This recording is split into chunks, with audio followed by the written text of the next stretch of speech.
Le bonjour et bienvenue dans cette sixième vidéo consacrée à Game Engine pour Pygame. Nous allons créer actuellement la fenêtre de jeu. Donc c'est un stage particulier. Donc ce stage je l'ai appelé Game tout simplement, hein, jeu. Vous l'appelez évidemment comme vous voulez. Cette classe Game dérivant de stage, il faut la construire. Donc il nous faut un constructeur. Donc là ça devient un peu classique, j'espère que vous commencez à comprendre.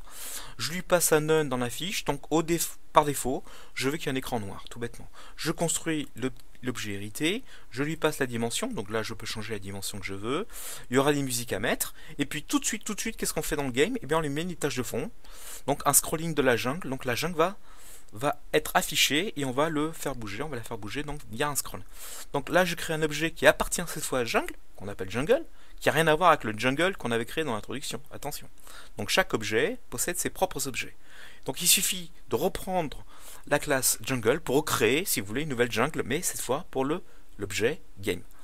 Donc pareil, hein, il y a toujours un do-events qui va arriver. Donc si les gens touchent sur la touche échappe, on fera un stop et on sortira du jeu. Pour que la jungle bouge, il faut bien sûr faire un update de la jungle. Et pour que la jungle soit dessinable, soit visible à l'écran, il faut la render.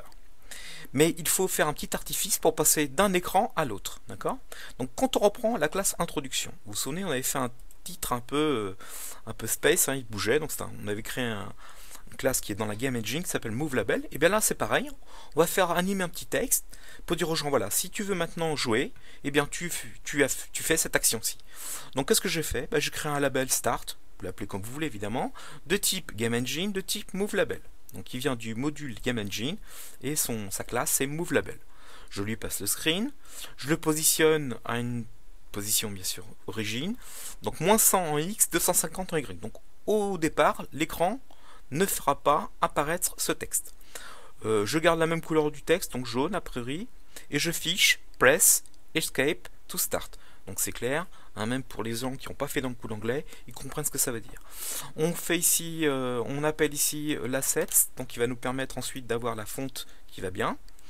Je lui positionne une vitesse de 20 en X, 20 Y, 20 en vitesse X, pardon, 20 en vitesse Y. Donc ça va aller relativement vite par rapport au titre, donc et on veut qu'il se déplace, par exemple, il part de moins 100 en X, 250 en Y, il va arriver à 250 en Y, donc on verra qu'il se déplace de gauche à droite de façon horizontale. Bien sûr, dans l'écran, on garde toujours le stop, et le stop va faire qu'on va appeler ensuite l'objet game. Comment? Eh bien, il faut l'écrire maintenant dans le main. Regardez le main. D'abord, on crée l'objet introduction, qui est de type introduction, on lui donne un titre, on fait start, donc voilà, ça démarre. Donc là, l'écran se met à jour, le scrolling de l'écran introduction se met à jour. Et puis les gens, quand ils cliquent sur échappe, eh bien, qu'est-ce qu'on fait? On va sortir de l'introduction, et à nouveau, on va créer un nouveau stage qui s'appelle game. J'aurais pu l'appeler autrement, hein, de type game, donc un stage. Je lui passe un titre pour qu'on voit bien la différence entre introduction ici battle. Donc je lui passe le titre battle, et je démarre mon écran. Vous voyez, tout simplement. Et quand les gens feront échappe de l'écran game, eh bien ils sortiront et ils iront faire un Pygame Kit et un exit. Vous voyez, c'est d'une facilité déconcertante.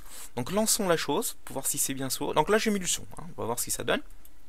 Voilà, donc l'écran d'introduction. Vous voyez, le texte est plus lent, donc l'échappe est ici. Maintenant si je fais échappe, voilà, je reviens maintenant sur un titre battle, ici vous voyez le titre. Donc je vais bien sur un écran game avec un scrolling ici. Il suffit, enfin entre guillemets, hein, parce que c'est pas facile, il faut remplir maintenant cette fenêtre d'objets qui s'animent, qui soient contrôlables au clavier, des interactions entre les uns et les autres pour faire un vrai jeu. C'est ce qu'on fera la prochaine fois. Merci.